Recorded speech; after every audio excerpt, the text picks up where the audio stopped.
Bismillahirrohmanirrohim. Assalamualaikum warahmatullahi wabarakatuh.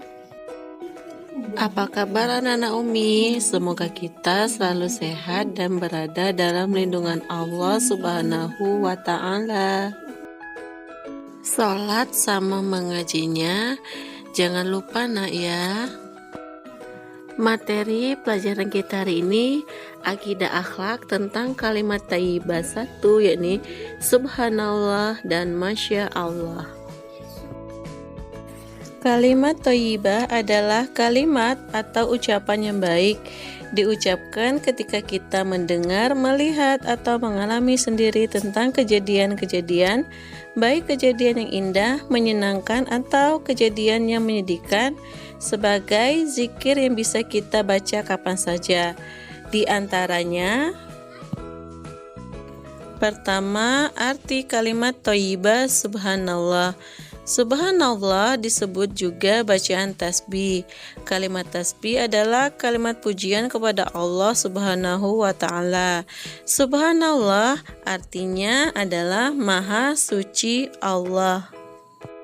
Kalimat tasbih subhanallah sebaiknya dilafalkan ketika kita pertama mendengar, melihat, atau merasakan kebesaran Allah Subhanahu wa Ta'ala. Yang kedua, melihat kekuasaan Allah Subhanahu wa Ta'ala yang mengejutkan, misalnya ketika mendengar petir, melihat kilat atau badai. Yang ketiga, berzikir setelah selesai sholat 5 waktu. Yang keempat, mengingatkan imam ketika lupa rukun bacaan atau gerakan sholat bagi makmum laki-laki. 3. Hikmah melafalkan kalimat subhanallah. Pertama, mendapat pahala dari Allah Subhanahu wa Ta'ala. Kedua, membuat kita semakin dekat kepada Allah Subhanahu wa Ta'ala. Yang ketiga, akan dicintai oleh Allah Subhanahu wa Ta'ala dan Rasul-Nya. Yang keempat, akan mempertebal keimanan kepada Allah Subhanahu wa Ta'ala. Kalimat thayyibah yang kedua yaitu masya Allah, yang artinya Allah telah berkehendak akan hal itu.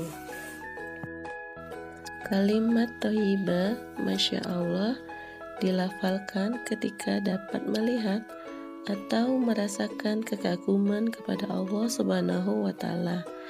Salah satu contohnya yakni Allah Subhanahu wa Ta'ala yang menghendaki matahari terbit di siang hari, rembulan dan bintang muncul di malam hari.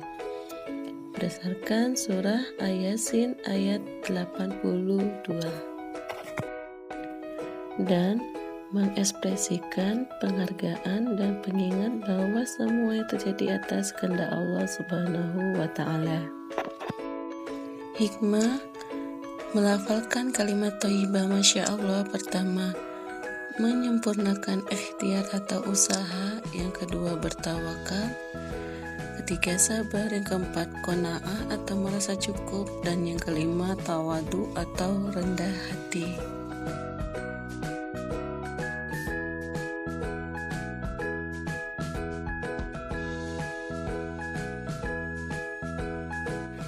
Demikian materi akidah akhlak pelajaran 1. Jikalau masih ada yang ragu, silakan japri Umi akhiri. Wassalamualaikum warahmatullahi wabarakatuh.